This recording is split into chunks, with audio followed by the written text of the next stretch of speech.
We would shape up, trim down. Because hadn't the entirety of our old lives been fat, bloated, and overstuffed with false desires? Although, if we were honest, we had to admit there were a lot of our old unworthy purchases that we would miss. We would be calmer, wiser, braver. We would face down our fears. We would do a better job of loving. We would be more worthy of love. 1. Dad? Gray morning. He'd fallen asleep in front of the computer again. The screen was gray, too. Yeah, Sean said. His voice was more awake than he was. He swung around in his chair. His son was standing in the doorway, tall, shaggy-haired, peering in at him. Yeah, Sean said again. Okay, buddy. You're supposed to call that guy. Okay. Sleep was racing away, and for another second he let himself follow it, his mind unraveling back into a dream that still held him under some impossible weight. Then he pushed the dream away, shut off the computer, planted his feet, and rose to meet the god-awful day. Connor? Do I smell coffee? I got some started. Thanks, bud. Coffee.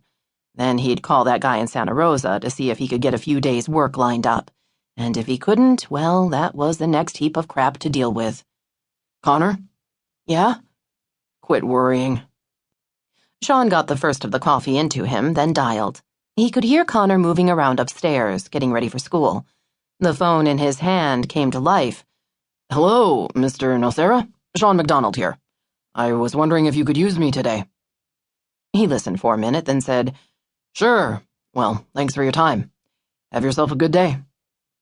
Nocera had already hung up, but Sean heard Connor coming down the stairs, so he pretended he was still talking while Connor opened the refrigerator and the cupboards, found a carton of chocolate milk, peanut butter crackers, a banana, and a handful of Oreos, which was either a weird breakfast or a weird lunch. Dad? Sean put his hand over the phone, shielding his imaginary conversation. I already fed Bojangles. Thanks. Knock 'em dead out there. You too. He waited until Connor was out the front door before he put the phone down. Bojangles wanted in from the yard. He did his happy begging dance. Scram, you con man, Sean said, and the dog went to his corner and lay down without complaint. Another day of nothing stretched ahead of him. He showered, fixed himself some eggs, then sat back down at the computer. The whole world was in the computer, if you knew how to figure things out, and you had to believe that somewhere out there were answers, solutions. Work and money, mostly. He checked Craigslist for help wanted. It was the same old stuff, scams, mostly. Winter rain was going to start in soon, and work would be even slower. He could fight the Guatemalans for landscaping jobs he didn't want anyway. He could enroll at the community college to take computer courses and be qualified for a whole new category of jobs where no one was hiring.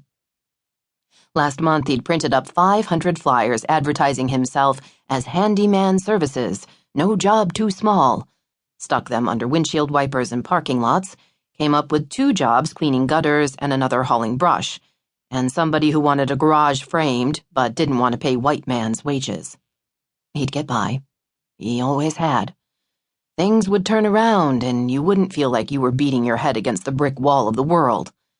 It wasn't just him. Times were bad for everybody. Everybody had it coming. He guessed he was just a little farther ahead in the line than most people. Finished with the job listings, he let his fingers do the walking over to the personals. Women seeking men. Like the help wanted, he'd seen most of them before. Princess looking for her prince. Where did all the great guys go? Friends first. Looking for something real. None of them attached pictures, which was smart, he guessed, but made you waste a lot of time.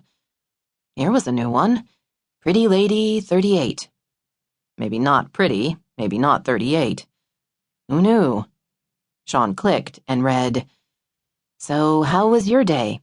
Mine too. I miss having somebody I can talk to. If you ever want to get out of the house some night for a while, you can pretend I'm your best friend and tell me all about it. Me, normal in most respects. You, tired of reading these ads. Well, at least she had a sense of humor. Sean thought for a minute, typed in the address. Hi, pretty lady.